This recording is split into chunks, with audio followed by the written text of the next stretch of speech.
the game. But then there are loads of advantages to the 50Hz version. So, which is better? I think it's time to do a comparison.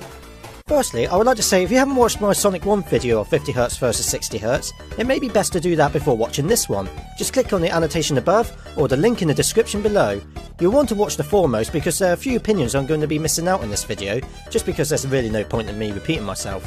Like last time, I'll be using the European version of the game to represent the 50Hz, otherwise known as PAL, and the Japanese version to represent the 60Hz, also known as NTSC.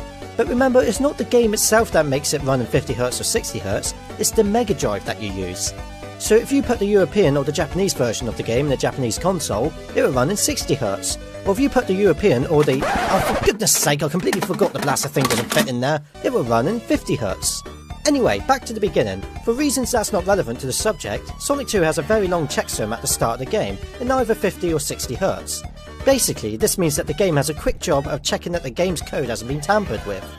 Just in PAL mode, it takes a little longer because, well, the game is only going in 50Hz rather than its faster counterpart. Then at the title screen, I noticed that the music in 50Hz isn't actually any slower than its 60Hz correspondent, although the title screen itself when loading up Sonic and Tails and its animations is going slower. Compared with a 60Hz equivalent, animations of the title screen is slower, but the music is at the same pace.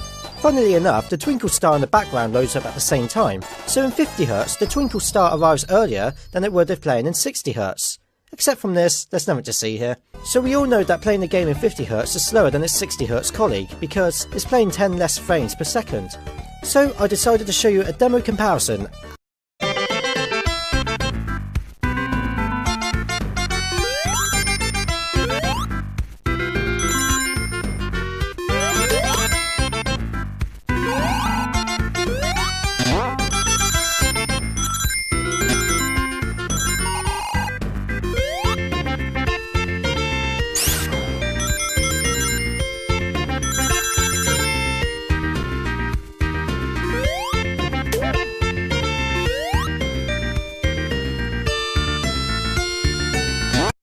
Has that floaty feeling again because of the slowness of the game.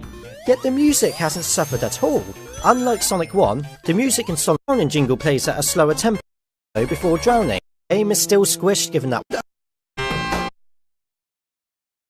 same as they were in Sonic 1.